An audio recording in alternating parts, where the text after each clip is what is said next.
Okay, so we are live, although I'd like to say hello to all those watching replay because that's probably what's going to happen. I'm here with Andrea. Hello, Andrea. Thank you for being with us today. If you could please, we're going to jump straight in. I also like keeping these videos relatively short, so about half an hour. If you could please just give us a little bit of background about yourself, and what it is that you do, and then tell us about your journey, how you got to do what you do. Absolutely. So, as you already know, I'm Andrea Clow. I am a personal trainer, and I have one son. He's 3 years old, and we live here in Colorado. We're originally from Michigan. So from that, I've been working a lot with women on more than just personal training. So there's so much more behind personal training. It's more, we have to get the mindset, we have to get the nervous system, we have to have all of these different areas, the nutrition along with that, and reducing stress in our lives, and realizing we are extremely important and we deserve to be on this incredible journey. I got into fitness. I've always, I don't know, forever ago, I feel like I've always been super active, riding horses. I did softball for a while, just tons of things, out hiking, kayaking, just about everything. Don't ask me to play very many sports, though. The hand-eye coordination isn't there. But what I found is when I first started, it was all about, I was having this six-pack. It was having the arms that looked really good, the legs that looked really good. But what I realized is a lot of us who are putting on weight need to have the mindset, or even if we're not, we need to have the mindset to just live a healthy life, to live a life where we can feel good in our bodies. Because even if we look like a model, we probably still have lack of self-confidence somewhere, or something that's holding us back from being our better selves, because we could still be dealing with things like food sensitivities, or depression, or things of that nature. My journey started about 4 years ago now. So I got married right out of high school. Within 2 months of high school, I had gotten married, had my son about 4 months, or got pregnant about 4 months later, and just went through this whirlwind of depression and anxiety. My family was like, "Oh my God, why are you doing this to us? Why are you throwing your entire life out the window, pretty much?" And I moved 24 hours away, and I wasn't talking to them, but I was so used to having that close connection with them. And so through this, I was kind of like, okay, now what do I do? Because I had everything pretty much taken out from underneath of me as I was moving. We went to Louisiana, and going there, it was describing the base there, because my husband's military, is like a ghetto town. No one goes outside, no one does anything. And that was so out of nature for myself. So it's been going through this. It took me about 2 years to come out of this depression and really start to embrace the journey and where I'm at right now. So that's kind of my story of where everything kind of started, took place. Eventually I got into personal training, and then I started adding all these other areas to it. Amazing. Wow. Okay, so for you always had the sport and the movement aspect of, self-care, I guess, because movement is a really big aspect of it. Yes. And I'm in a way, I'm actually really happy that you had that. You had that one like pillar that you could rely on and turn to and depend on. And I think that's something that's really important as well for many people to realize, that movement and connecting to your body is really, really important. Can you give a little bit about how you managed to come out of the depression? Like, what tools did you use? Yeah, absolutely. So at first I was like, well, I'm just going to get active. That's something I know how I was feeling like I couldn't continue on with my day. And yeah, that had some to do with the pregnancy, but even after then, it was still like I'd go for a 2 or 3 mile run, I'd come home and I'd just be exhausted. I'd be like, don't people say that you're supposed to be more energized? And so I was like, well, maybe I just got to go harder. Maybe I got to do more because I'm so used to being active. But that wasn't the case. So I would go in and out of getting active, and I would just feel so beaten down because I couldn't stay active to what I was used to. And the things that I used were getting back in control of my own life. So it wasn't like life was just leading me down this path that I had no control over. Because at the time, I was trying to do a degree I did not like. I was doing it for my family. I wasn't doing it for myself. I was hanging around or doing military life, which was crazy enough as it is. My husband was deployed. So I started just taking a step back. I was like, okay, what is it that I enjoy doing? What are things that kind of like light up my own spirit? And that was going back and doing horseback riding. So getting more active in that, I was like, okay, so I can do this and I feel pretty good. But there's still something more. There's still mindset blocks holding me back. And I had a coach start giving me journal prompts. And I started going through those and I was like, some people say they're like a lifesaver, but I was still like, okay, I'm putting all this stuff down and I'm removing all this. I don't feel like I have to go vent to people now, but I still feel like there's something more. And then my mom introduced me to a thing called NAET, N-A-E-T, which is a non-invasive allergy testing. And what happened is I was having all these reactions to everything I was eating, and that was just bringing me down more. So as I went through the testing, because you avoid the substance for like 25 hours, and then you don't react to it, or that's the goal of it. And so when I started going through that, I started feeling better. I was like, okay, once I got through those treatments, I was like, all right, there's still something just a little bit more going on here. And that had to do with the mindset. That had to do with connecting and realizing where I was and getting rid of the extra traumas that I was holding on to. Because as I've noticed, is traumas don't have to be these major events like a lot of people say. They can be just small things like your family not talking to you, or just a really hard time you were going through, like maybe with a job or something. And so as I started unraveling those, I was like, okay, I'm starting to feel better here. And then I got introduced to, so I went through a lot of that and I was like, okay, I feel pretty good now unraveling that stuff. And then I was introduced to healing your nervous system. And I'm still kind of new in that area. I'm still working through that area. Thankfully, I'm over the depression, not dealing with that anymore. But it's about healing the nervous system in a holistic way, because a lot of us think we have to be all the way up here. We have to be in this red zone of we're always on the go, we're always active, we're always doing things. And that puts our body into a stress zone, and our body does not thrive in stress. Our body is not supposed to live in stress. We literally drain like our adrenaline, and I can't remember what the other hormone is, but we drain the adrenaline in our body and we just come back exhausted because we're always in this zone. And so it's about living in this green area, this area where you can still continue to gain energy throughout your day, to have your body aligned, to have everything where it's just going through it in a more peaceful and gentle way, that a lot of us don't know. We don't see that in everyday life. We see the go, go, go.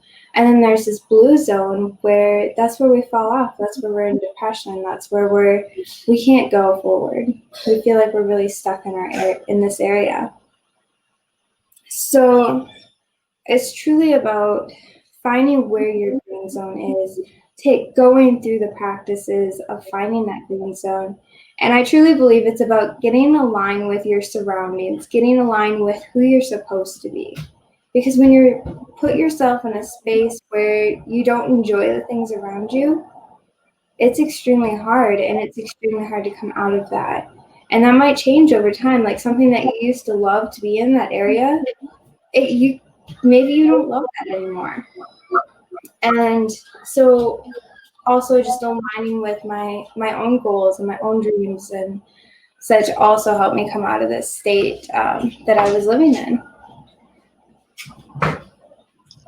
This is all amazing stuff. I haven't studied that much into what you've just been talking about. I love the blue zone, green zone, red zone visual. That's really awesome. And the thing is, I don't know if the other hormone is cortisol. I'm not sure. Like, I don't really know how much is that, but I do know that for example, I had issues with my digestion, my system, and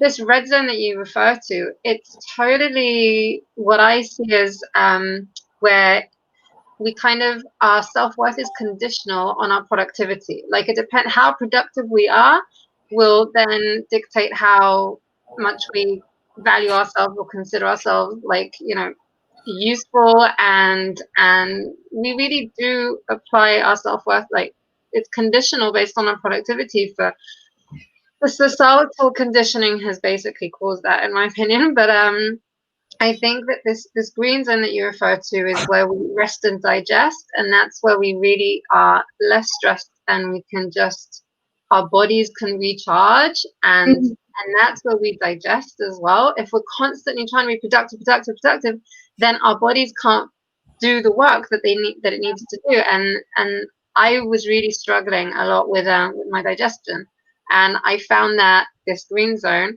has been really helpful with regards to letting my body do what it needs to do. Like, it's so important. I talk about reparenting a lot, and it's these pillars: the movement, nutrition, sleep, so it's rest, and it's food, and it's, moving our body. And these are just the basic fundamental needs that we have in, that we need to kind of relearn how to meet these needs. And I think it's also amazing. You said that you seem to be very naturally connected to yourself,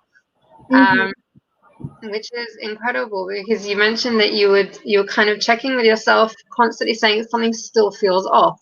And then you go and seek the tools that you need to meet that need. You'd be like, what is going on? And then you found the coaching and the journaling and the horse riding as well. It's so important to connect to that thing that brings you joy, and to, like, do that self-discovery work. What makes me happy? What turns that fire on and gets me going? And but it's just so incredible to hear that you were able to do that. That you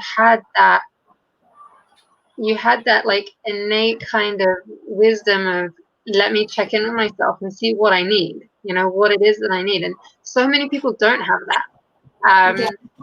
And it's something that's it's a really important skill to have and to learn to do, to listen to yourself and to connect with yourself and figure out what it is that your body needs right now. That's amazing. And wait, and so how are you now? How does all this fit into what you do? You have Fit Mama, which I've seen, and I'm in your group. Can you tell us a little bit about what it is that you do now? So I started off with just doing the personal training. I was like, okay, because I know I went through so much more and I needed more than just the fitness aspect of it. I started adding in things like the mindset. Okay, what is holding me back from losing weight? Because a lot of times we're gaining weight because we're trying to protect our bodies in some way. There's something we're trying to protect ourselves from. And I just learned that yesterday, actually. And so we have to unravel what it is we're protecting from. We have to get to the root cause of that. And if we're not feeling good, so you had digestive problems. There's a lot of people out there who are dealing with those because most likely they're an empath, so they're feeling things a lot more closely than a lot of other people, because we're so connected, but we don't want to be connected. I think society does not see it as a good thing to be connected to yourself, and we have to get to the root cause of what's going on. So it could be your environment, it could be the people around you. I know there's some people I get in the room and my stomach just instantly is like hurts, like it's like I want to go throw up, or I get a headache, or different things start happening, and it's because the environment you're in is off. So we have to go back and we have to see, all right, what's the mindset, what's the traumas that are holding us back first? Why are we trying to protect our bodies? And then what is our environment? What does that look like? Are we able and allowed to thrive in our environment? Because a lot of women these days, they feel like they have to be a stay-at-home mom, or they have to just take care of their children all day, or they just have to go to work and then take care of their children. That's all they're allowed to do. We don't really allow ourselves to just enjoy the finer things in life, a lot of us. Especially if you're going through military life. It's not easy. You're moving every 3 years. So we have to figure out what that mindset block is, and that we can thrive in the environment. So those are some of the things that I focus on. And then I start to focus on what are the stressors in your environment. What are the things going on around you, or that are causing you to not be in that green space? Because if we're not, we're always in the stress zone, and we can't live in that, as I already stated. So we have to reduce that. And then healing the nervous system, which is something I am just getting into studying a lot of and going through the practices. So a lot of the practices are having us come back and tune into our body and just be like, okay, what is it that I need in this moment? What is it that I need to move forward? So as we're going through the different areas, where I even have a section in one of my courses where you go through and you clean your entire house, because having a bunch of clutter around is going to stress you out even more. So it's all about coming back to the baseline of the things that we know, but getting to the root cause of why you're not doing them, I feel like. So that is what I have expanded everything that I'm doing in. And then I've also added in overcoming depression. So that's another area I'm just getting big into as well, is how can you start pulling yourself out of the depression? How can you start tuning into what is your body saying? Because we're pretty much, I know for myself, it was like I was numb to the world. Like nothing felt right. Everything felt out of order. I felt hopeless, exhausted. And that's not a place that we can live in. And there's so many women out there who are going through it, but they don't have the resources. If they feel like they can come forward about it, they fear maybe their kids being taken away or getting institutionalized, or there's just a lot of extra stuff that comes with having depression and fears, because your brain is like, oh my gosh, what am I going to do if this happens or that happens, and you can't move forward. So that's pretty much in a nutshell what I'm doing right now. It sounds incredible, and such an important purpose and an important path as well. I mean, you do mention that it's, women and also in military life, but I think that everything you're talking about is applicable to anyone and everyone, men included. I mean, wow, there's just so much that I can relate to as well. I mean, you're talking about the traumas, and even if I backtrack a little bit, what you were mentioning about the traumas, that I refer to it as big T trauma or little T trauma. There's like big traumas and little traumas, but it doesn't mean that one isn't worse or better. It's just like there are big life events and small life events, and working through these and uncovering them and kind of healing from them is so, so important. But I love how you managed to get to all this and kind of include it all in your fitness, workshops. I think it's just so awesome. It really is a holistic approach.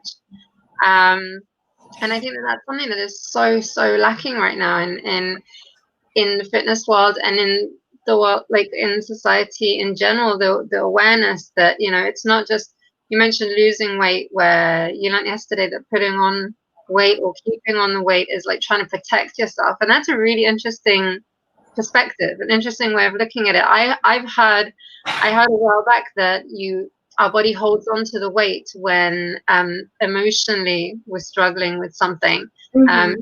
It's not like, because emotion is energy, and if it's stuck energy, then the weight kind of sticks as well. Hello. Exactly. Oh, hi. Buddy, I don't think I would drink that. It's day-old milk. Oh, hi. Hey, cutie. Oh, what he's been playing all this time in the background. Well, he just woke up and then he was watching a movie, so he hasn't quite got the energy going yet. Very cute. Yeah, so where was I? I have brain farts because of my pregnancy. I get lost. What was I saying? I was saying social conditioning. Oh, the weight. Yeah, that emotions are like energy, and when we don't process the emotions, then the energy becomes trapped energy, and then our body holds on to the weight. And that's something that I find really, really interesting, and I would love to like look into that a little bit more, because I really do find it fascinating how I think a lot of our unprocessed emotions are looking for ways to kind of move to, because we're energetic beings, and emotions are energetic things as well. That it's energy and emotion, and it's like looking for a way to get processed and to move, so it manifests itself physically if it's being suppressed. And that can be in weight gain, that can be in disease, that can be in, for me, my IBS, irritable bowel syndrome, digestive like issues, migraines. Very interesting that you said that you get headaches or tummy aches when you feel someone, that feels off to you. That's very, very highly sensitive. Yeah, and I just started to notice that a lot more recently. So I don't know if you've ever heard of Heal Your Body by Louise Hayes. That's where I got holding on to the weight, or mental things are making you hold on to the weight, or you're protecting yourself. And then I started doing this practice by Christine Northrup. There we go.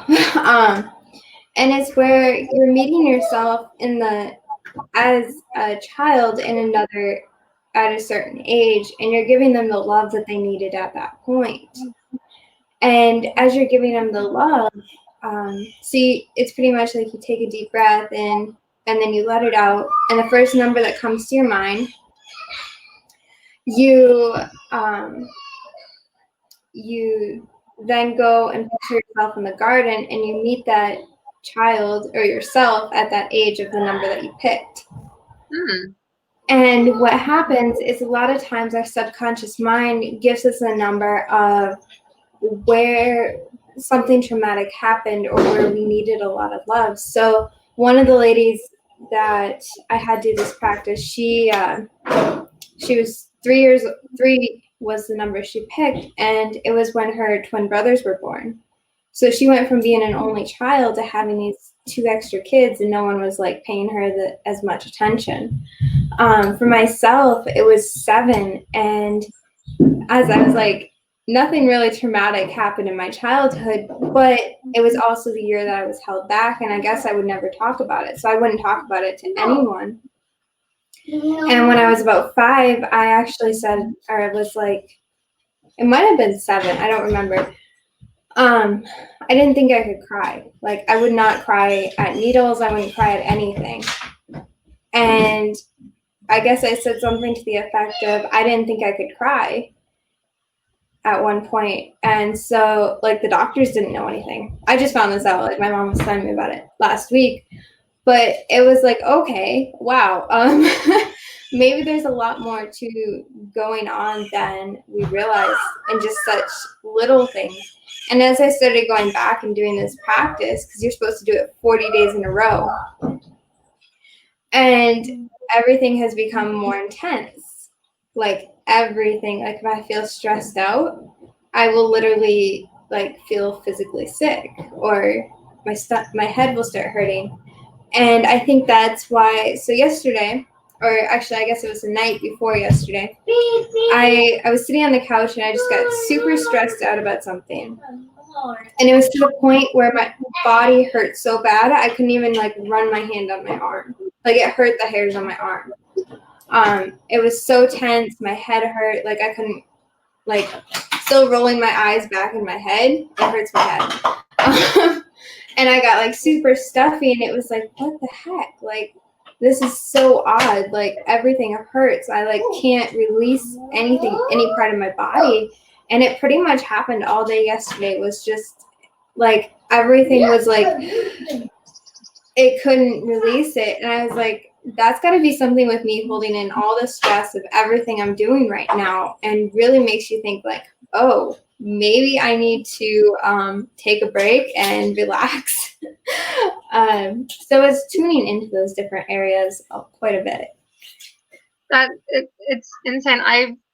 Funny enough, I've also experienced similar things with the intensity. I mean, it's so strange that for so many years I would just numb myself and ignore everything going on, and I just literally, I would be able to function on like no steam, like 1 hour sleep, hungover from the night before. Like I had a proper drinking problem, but then today, like if I feel, for example, if I've done like some intense self-healing work and I've like, some things have come up to the surface, then for the next 24 hours I will be exhausted, I'll be crying, I'll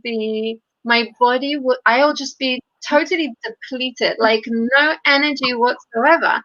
And I really feel that I'm also just more sensitive in general to certain things, to pains, because I'm just feeling everything. I'm conscious and aware of every little movement in within what's going on. And on one hand, it's like, shouldn't I be less sensitive and kind of have things go a little bit smoother and a bit easier? But then on the other hand, it makes sense that when you go through this journey, you go through this like process of just connecting to everything, and everything is I think it's also new, like for me at least, it's very new for me still.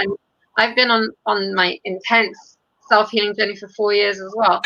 And it's still adjusting. I'm still adjusting to listening to my body, to meeting my own needs, and to being sensitive physically to the different things going on in my body, and to say, you know what, I need to rest right now. And it's also how to ask for help, or for grace, or for someone to, like these are things that we kind of take for granted, or we never really thought about, and it's so important to learn how to do. I think self-prioritization and self-care are like these main things that we need to kind of learn how to do. We need to learn how to prioritize ourselves, which sounds ridiculous, but we've been socially conditioned to think it's selfish. Like putting yourself first is selfish. You need to put others before you. You need to be self-sacrificial. Okay, but then it's like on the airplane where they say put the oxygen mask on yourself first, because if you pass out, you're not going to be of use to anyone else, right? And so it's like, if I don't look after myself, how am I going to help anyone else? It doesn't make sense. So yeah. Anyway, all right, Andrew, thank you for sharing all of that with us. And is there anything else that you would like to share with us, or any insight or a tool that you found especially helpful? And I'll put all your links in and everything. You send that over. Definitely, if you're struggling with anything like healing your body, going through different depression, or maybe you have people in your life who are pretty much sucking your energy, definitely go check out Heal Your Body by Louise, and then The Dodging Energy Vampires by Catherine Northrup. Send me the link and I'll put them in as well. Yeah, absolutely. But those are great books where you can just kind of get started on connecting with these different areas. And then I have my group. I have two groups. I have a Stepping Up to Fitness group, which is where a lot of my interviews happen. This is where I have a lot of different fitness and nutrition. We hold challenges twice a month. And so that's just a great community to get involved with. And then I also have my Never Alone, which is if you're in business and you're going through depression and dealing with maybe anxiety or PTSD or things like that. I'm working on putting resources out there for everyone right now. And I'm sure Emily will drop those links below both for you. And that's pretty much what I have going on right now. Amazing. Awesome. All right, Andrea, thank you. It's been a pleasure, and I'm so happy to have connected with you. And I will send me all those links, and I'll put them in the box below, and also I'll share the books. Awesome. Absolutely. Thank you so much. Yeah.